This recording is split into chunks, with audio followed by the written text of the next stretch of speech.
प्यारे भक्तों, देखिए कल हमने सुना था कि किस प्रकार बाबा ने प्रेमी जी को अपने ठाकुर जी के दर्शन करवाए और कन्हैया की लीला थी कि प्रेमी जी को बाबा के दर्शन हुए।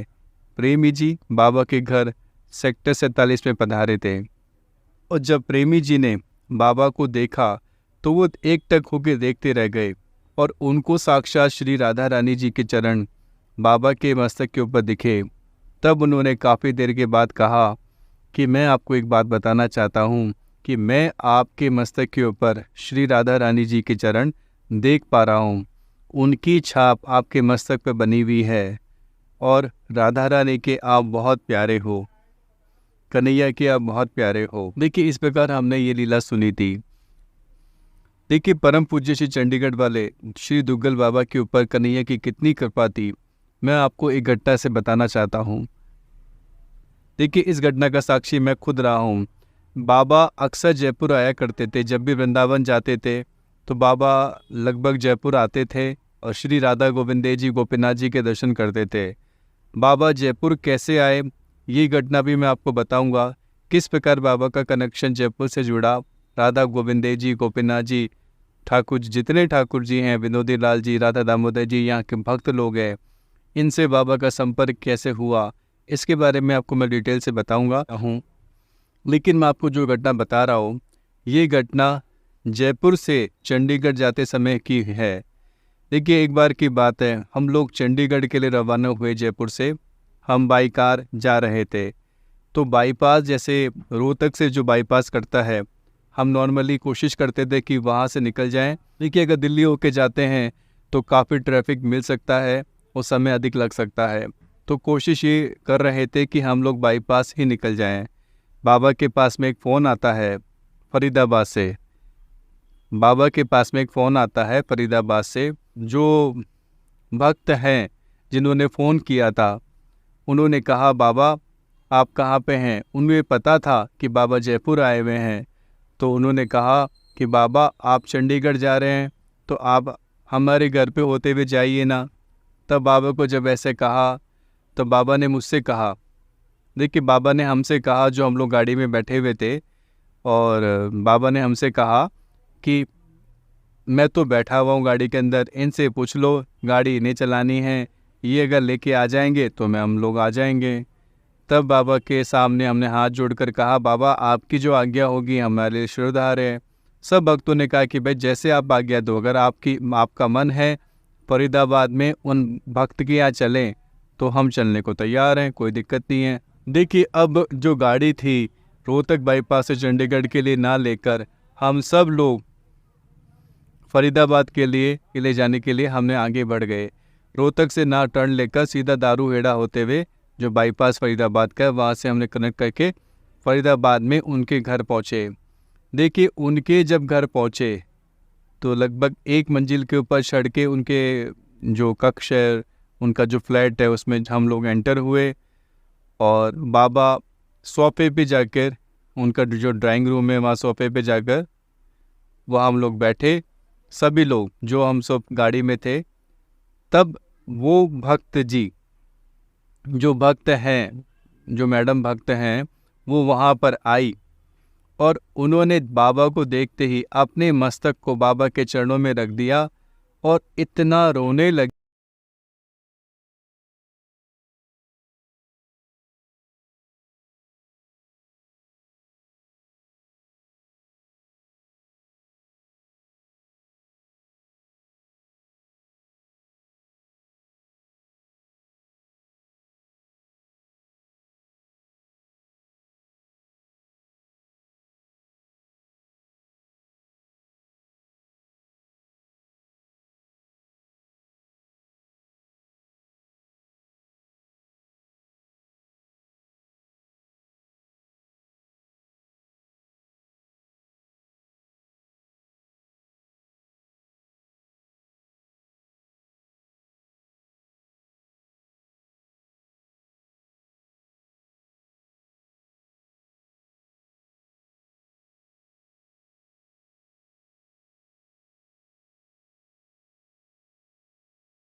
जब ऐसा कहा क्योंकि बाबा सोच रहे थे कैसे उठाऊं, मैं खूब कोशिश करके थक गया।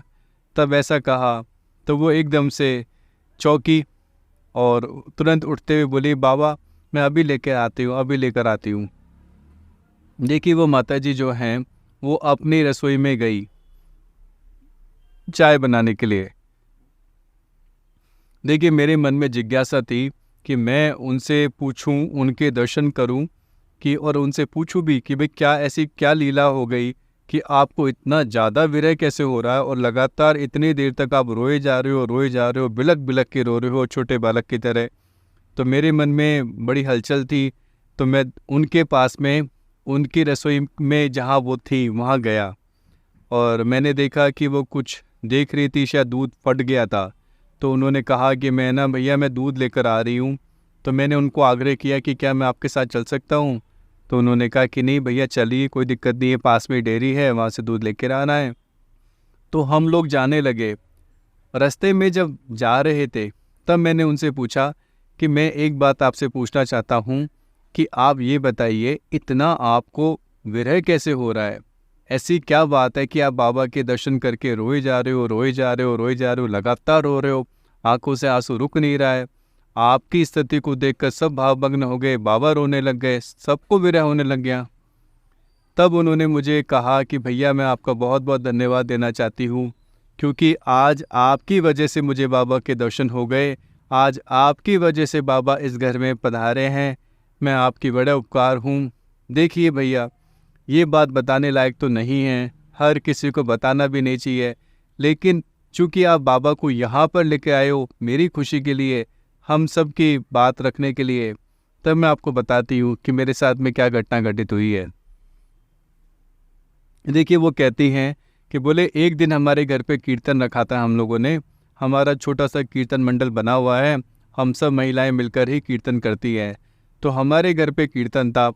मतलब उस दिन बाबा से मेरी बात हो रही थी, लगभग शाम के 4 बज रहे थे और मैंने बाबा को कहा, बाबा मैं आपसे प्रार्थना करती हूँ, मैं आपसे प्रार्थना करती हूँ आज आपको कीर्तन में पधारना है अपने लल्ला और लाली को लेकर।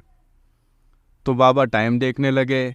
बाबा बोले, अरे 4 बज गया, मैं चंडीगढ़ में हूँ, तू फरीदाबाद में रहती है, कीर्तन इतना दूर है, मैं बस पकड़ के आऊँगा तो भी मुझे रात हो जाएगी, कैसे कीर्तन में पहुँच पाऊँगा। तो वो उन्होंने कहा, तब मैंने बाबा को बोला, बाबा आप बनिए ना, आप बनिए ना, मैं सब जानती हूँ आपको, आप मेरे से कितना भी छुपने का प्रयास करें लेकिन मैं सब जानती हूँ आपकी पहुँच कितनी है।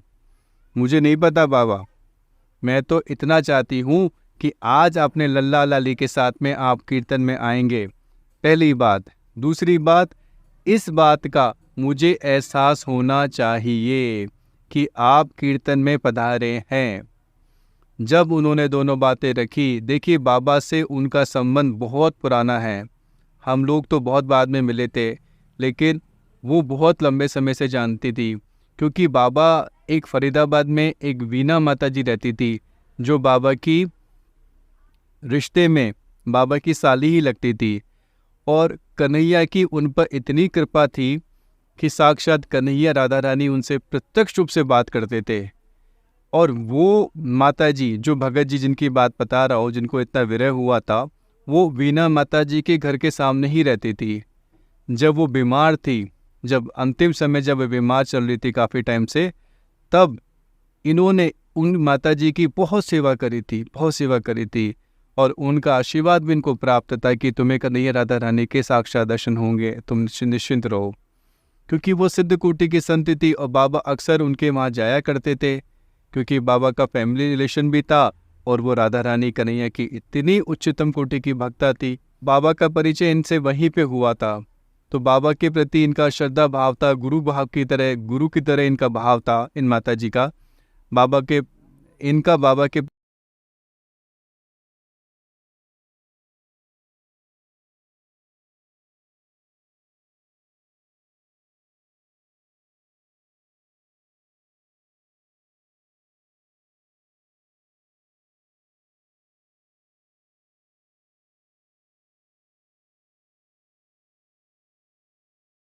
जी हैं बता रही हैं कि मैं अपने घर पे कीर्तन कर रही थी, हम सब लोगों का कीर्तन मंडल जो कीर्तन कर रहा था, बड़े भाव से बड़े प्रेम से, लगभग 9:30 बजे की बात है, मैं कीर्तन करते करते क्या देखती हूँ, जो गेट है, गेट में से बाबा और कन्हैया राधा रानी, बीच में बाबा हैं और दोनों तरफ, एक तरफ राधा रानी है, एक तरफ कन्हैया हैं, वो गेट के अंदर प्रवेश कर रहे हैं।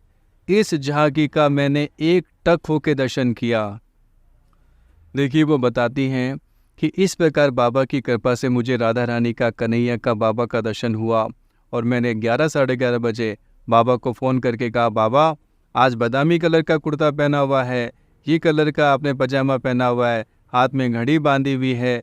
सारी की सारी बातें मैंने बाबा को यूँ करते हुए बता दी। बाबा बोले, तुझ पे कृपा हो गई है, तू चिंता मत कर, तुझ पे कृपा हो गई है।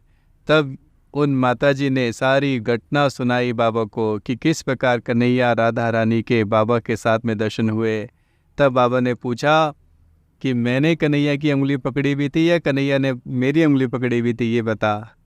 तब उन्होंने कहा, राधा रानी ने भी आपकी उंगली पकड़ी हुई थी और कन्हैया ने भी आपकी उंगली पकड़ी हुई थी। तब बाबा बड़े प्रसन्न हो गए कि हाँ, मेरा हाथ उन्होंने पकड़ रखा है, मेरा हाथ उन्होंने पकड़ रखा है, मेरा हाथ उन्होंने पकड़ रखा है। मैंने उन्हें नहीं पकड़ा हुआ, उन्होंने मुझे संभाल रखा है, पकड़ रखा है, उनकी कृपा है। देखिए किस प्रकार माता जी को, उन भक्त जी को बाबा की कृपा से राधा रानी का, कन्हैया का, बाबा का दर्शन हुआ। एक इंसान के लिए तो ये संभव नहीं है कि वो कीर्तन में इतना जल्दी पहुंच सके। और किस प्रकार छवि दिखाई। भगवान का साक्षात दर्शन होना कोई आसान बात नहीं है, कोई छोटी मोटी बात नहीं है। जन्म जन्म बीत जाते हैं ऐसी कृपा होने में, जन्म जन्म बीत जाते हैं। जन्म जन्म मुनि जतन कराई, अंत राम कहीं आवत नाही। कई जन्म बीत जाते हैं तो भी अंत समय भगवान का नाम नहीं निकल पाता है, दर्शन तो बहुत दूर की बात है। लेकिन ऐसे सिद्ध समर्थ गुरु जिन्हें मिल जाए हैं, ऐसे सिद्ध समर्थ संत अगर मिल जाएं तो कुछ भी दुर्लभ नहीं है, कुछ भी दुर्लभ नहीं है, कुछ भी दुर्लभ नहीं है। जो माता जी हैं, भगत माता जी हैं, वो धन्य धन्य हो गई। देखिए मैंने उनकी भक्ति अवस्था देखी है, उनके भावों को देखा है, उनके विरह को देखा है और उनके कीर्तन करने की मस्ती को देखा है। एक बार कोई उनके दर्शन कर लेगा उन माता जी के, उन्हें कभी जीवन भर भूल नहीं सकता। एक बार वृंदावन में हम सब गए हुए थे, वहाँ वो पधारी थी, वहाँ वो भी आई थी और तब मैंने उनकी भाव स्थिति को देखा था, उनकी एकाग्रता को, कंसंट्रेशन को देखा था, किस भाव में, किस विरह में डूब कर वो भजन करती हैं। आंखों से अश्रुधारा बहती जाती है, आंखें बंद है, बड़े भावमग्न होकर वो कीर्तन करती हैं, भजन सुनाती हैं। बाबा उनके भजन सुनकर बड़े गदगद हो जाते थे, बड़े आनंदित हो जाते थे। आज हमें भी उनके जीवन की जाने कितनी घटनाएं होगी, लेकिन एक घटना के माध्यम से हम समझ सकते हैं कि उनके भजन की स्थिति क्या होगी। देखिए कलयुग तो कृपा का भंडार है। कलयुग में तो भगवान ने कृपा की खिड़की नहीं, दरवाजे खोले हुए हैं, पूरी तरह से कपाट खुले हुए हैं। कलयुग समयुग आन नहीं, जो नर कर विश्वास, गाइए राम गुण भवतर विमल बिनु ही प्रयास। और ऐसे संत सदगुरुदेव मिल जाएं फिर तो कहना ही क्या।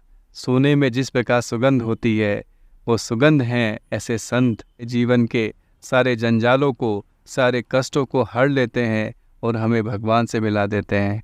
राधे राधे भक्तों, राधे राधे राधे, जय जय जय श्री राम।